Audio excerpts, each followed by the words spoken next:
और दिल्ली शराब घोटाले को लेकर के बड़ी खबर, आम आदमी पार्टी भी घोटाले में शामिल है, ये ईडी ने हाईकोर्ट में कहा है।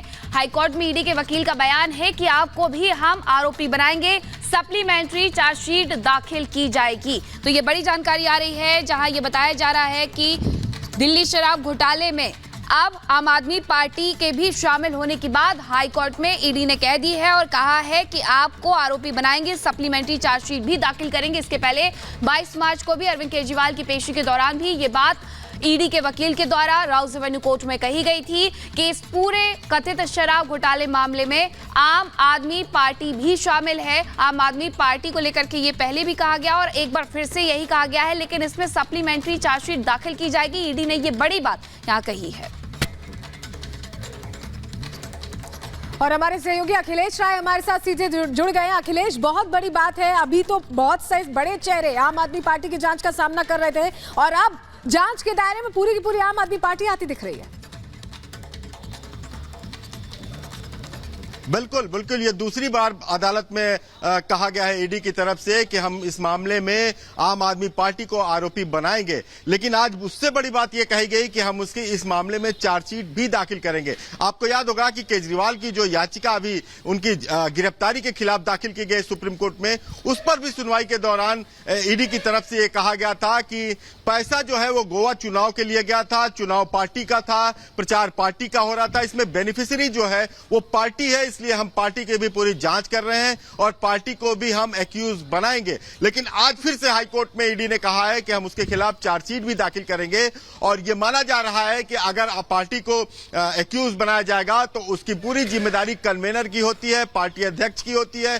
तो ऐसे में केजरीवाल जो है पार्टी के कन्वेनर है, उनकी भी मुसीबतें बढ़ सकती हैं। तो एक बड़ी बात आज हाईकोर्ट में कही है, क्योंकि सिसोदिया की जमानत याचिका पर सुनवाई हो रही है। दूसरी बार हाईकोर्ट में उनकी जमानत याचिका पहुंची है और उसमें यही कहा जा रहा है कि हमारी वजह से डिले नहीं हुआ। जिस तरह से आरोप लगाया गया था कि सिसोदिया की तरफ से कि डिले जो हो गया है, सुप्रीम कोर्ट ने कहा था कि अगर 6 से 8 महीने में, ईडी ने सुप्रीम कोर्ट को भरोसा दिया था 6 से 8 महीने में अगर हम ट्रायल पूरा नहीं करते हैं तो जमानत का आधार बनता है। इस बात को लेकर के हाईकोर्ट में सुनवाई में दलीलें रखी जा रही थी, लेकिन ईडी ने कहा कि हमारी इस जांच में कोई देर नहीं हुआ।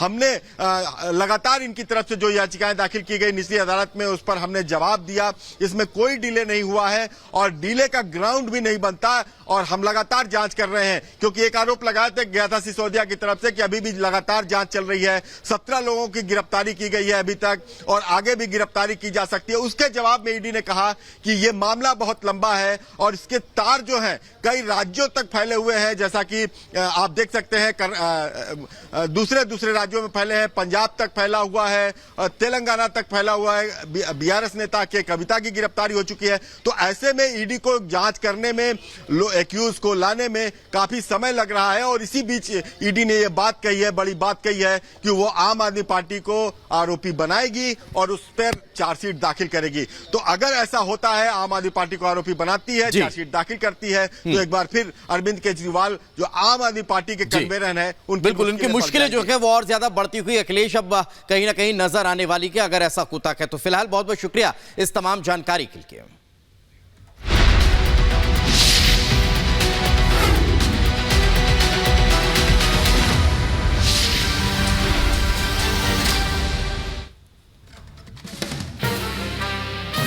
दिल्ली शराब घोटाले से जुड़ी बड़ी खबर, दिल्ली हाईकोर्ट में ईडी का बयान, कहा शराब घोटाले में आप भी शामिल हैं, आपको भी बनाएंगे आरोपी, जल्द ही दाखिल होगी सप्लीमेंट्री चार्जशीट।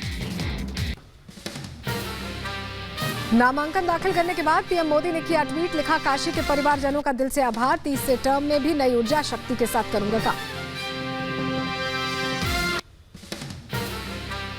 पीएम मोदी ने तीसरी बार वाराणसी से दाखिल किया अपना नामांकन। नामांकन के बाद पीएम मोदी ने एनडीए नेताओं के साथ बातचीत की, पीएम ने जनता का किया अभिवादन। एनडीए नेताओं से मिले पीएम मोदी, सभी दिग्गज नेताओं ने पीएम मोदी का अभिनंदन किया, साथ ही चुनाव के लिए शुभकामनाएं भी दी।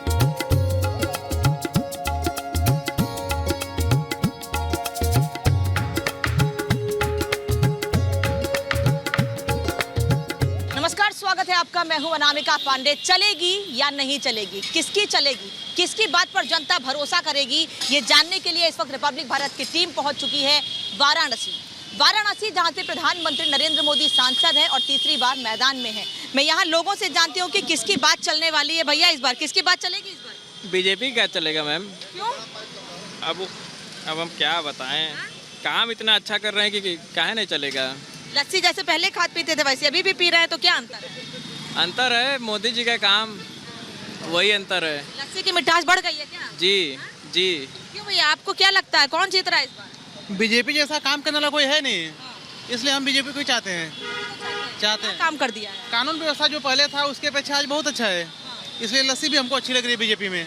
बीजेपी की यहाँ पे सरकार है और काफ़ी काम किए नरेंद्र मोदी अपने संसदीय क्षेत्र में पहले से, और आज के डेट में काफ़ी विकास हो गया। आप रिंग रोड से लिए एयरपोर्ट से आप सीधे दशाश्वमेध तक जाइए, बनारस दर्शन करने के लिए बहुत सारा काम हो गया है और काफ़ी मतलब एक तरफा जीत रहे हैं, कोई टक्कर में है ही नहीं उनके। कोई टक्कर में नहीं है क्या?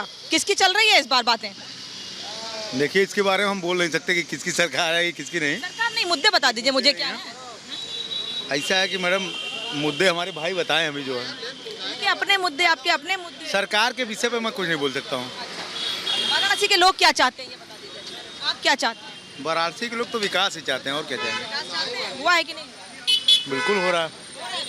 अच्छा, क्यों भैया, लस्सी की बिक्री ज्यादा हुई है या कम हुई है? कम हुई है, मौसम खराब हुआ है, कम हुई है। मौसम खराब हुआ है, तो इस बार सरकार किसकी आने वाली है? किसका? मोदी सरकार। किसका स्वाद बिगड़ने वाला है, किसका अच्छा होने वाला है? हम नहीं बता सकते। तो क्या नहीं, आप कह रहे नहीं बता सकते? मोदी सरकार, मोदी सरकार। आप बता भैया। मोदी सरकार क्यों?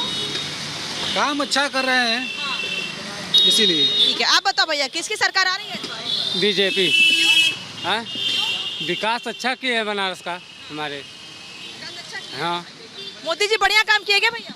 बिल्कुल, मतलब बहुत बढ़िया काम किए हैं। जैसे में कि आप लोग अगर जैसे हम लोग कहीं अगर जाना पड़ता है तो सीधे हाईवे पकड़ते हैं, नहीं तो ऐसे तो गली गुच्ची है तो खर्चा पकड़ना पड़ता था। ये सब देखा जाए तो मोदी सरकार इतना बेस्ट सरकार। हाँ, ट्रांसपोर्ट का बताया गया है। पासपोर्ट आ गया आपका? ट्रांसपोर्ट हमारा ट्रांसपोर्ट अच्छा? हाँ अच्छा चल रहा है। ट्रांसपोर्ट बढ़िया चल रहा है? हाँ, क्या चाहते हैं वाराणसी? वाराणसी में सब सही है, सब सही है, सरकार बढ़िया काम कर रही है? कामें तो नहीं कर रही है। नहीं कर रही है, क्यों? क्या क्या चाहते हैं और क्या नहीं हुआ? लेकिन मुद्दा ये है कि रोजगार देना चाहिए उनको। रोजगार का मुद्दा आप लोग दिखाइए थोड़ा मीडिया में। युवाओं बेरोजगार होते जा रहे हैं। आप नौकरी करते हैं? नहीं, नौकरी नहीं करते, अभी तो हम पढ़ रहे हैं। मैं विकास को वोट दूंगा। मोदी ने विकास किया है बनारस में बहुत। वो कह रहे हैं कि बेरोजगारी है, रोजगार नहीं है। भाई वो कहाँ तक पढ़े हैं, पहले वहाँ तक तो पूछिए उनसे। वो तो कह रहे हैं नौकरी नहीं है, क्या करेंगे? कटहल? मेहनत करेंगे तब नौकरी मिलेगा ना। यहाँ पे हम लोग आ रहे हैं 10 बजे दुकान खोलने, रात में 9 बजे जा रहे हैं, तो हम लोग काम कर रहे हैं, मेहनत कर रहे हैं, मौज कर रहे हैं। उसके बाद संडे को पैसा मांगेगा देगा, नौकरी कहाँ रह देगा। अब आप उसका काम के लिए नौकरी मिलेगी। आप जब काम नहीं करेंगे तो नौकरी घर घर लिया के सरकार थोड़ी नहीं देगी। आप ये कह रहे हैं कि जो काम करना चाहता है उसके लिए नौकरी है, जो नहीं करना चाहता नौकरी नहीं है, कुछ नहीं है, उसके लिए कुछ नहीं है। क्लियर नहीं है। जो काम करेगा मोदी के सरकार में वही रहेगा। और व्यापारी आदमी को बहुत चैन है, कोई गुंडई नहीं, कोई कुछ नहीं। व्यापारी आदमी खुश है। ये तो व्यापारी। भैया आप क्या करते हैं? ICICI में मैनेजर हूँ। मैनेजर हैं। मैनेजर साहब, इस बार कौन मैनेज कर पाएगा जनता को? बेसिकली तो देखा जाए वाराणसी के लिए तो बीजेपी बेस्ट है। हमने वो देखा है, हमने हमारा लोकेशन ही बनारस है, तो हमने वो बचपन से देखा है कि यहाँ पर ग्रोथ जैसा हुआ है, इंफ्रा के लिए हुआ है। आप पहले एयरपोर्ट जाओ तो 45 मिनट लगते थे, अब 20 to 25 मिनट। आप ये कह रहे हैं कि सड़कें अच्छी हुई हैं यहाँ? सड़कें अच्छी हुई हैं, इंफ्रा में काफ़ी काम हुए हैं। पहले लोग बनारस को मतलब टूरिस्ट के लिए भी इंक्रीज हुआ है वो काफ़ी। क्यों भैया, आपको क्या नाम है आपका? बागीश मिश्रा। मिश्रा जी, करते क्या हैं आप? ICICI बैंक में। दोनों एक ही बैंक में हैं। अच्छा, आप लोग तो बैंक में हैं और लोग कह रहे हैं नौकरी नहीं मिल रही है, बेरोजगारी है। नहीं, ऐसा नहीं है, नौकरी है। जो काम करना चाहता है उसके लिए है नौकरी। बेरोजगारी ऐसा है कि अब सबको गवर्नमेंट जॉब ही चाहिए, तो फिर उस हिसाब से बेरोजगारी तो लगेगी। मतलब लोग प्राइवेट जॉब नहीं करना चाहते? हाँ, स्किल बेस्ड जॉब पे थोड़ा लोग फोकस नहीं कर रहे हैं। 3-4 साल तैयारी करेंगे गवर्नमेंट जॉब की, जब तक स्किल खत्म हो जाएगी उनको कोई पूछेगा नहीं, तो फिर बोलते बेरोजगारी है। आप ये कह रहे हैं कि गवर्नमेंट के साथ साथ प्राइवेट पर भी फोकस करना चाहिए, नौकरी मिलनी चाहिए। हाँ, स्किल बेस पे मेंटालिटी भी चेंज होगी ना, तो उनको लगेगा कि हाँ ऐसी जॉब करनी अच्छी बात है, करना चाहिए। अभी सोच ही नहीं रहे हैं, पहले गवर्नमेंट जॉब की तैयारी करेंगे, फिर जब नहीं मिलेगी जॉब तो फिर स्किल ढूंढेंगे कि अब क्या कर सकते हैं। क्यों सर, क्या नाम है आपका? हमारा नाम डीपी सिंह है। सिंह साहब, बढ़िया है वाराणसी में सर? हाँ, वाराणसी तो पहले से बढ़िया था, आज भी बढ़िया है। थोड़ा सा मोदी जी को आ जाने से हमारे मोदी जी को आ जाने से थोड़ा सा विकास कार्य और हो गया है।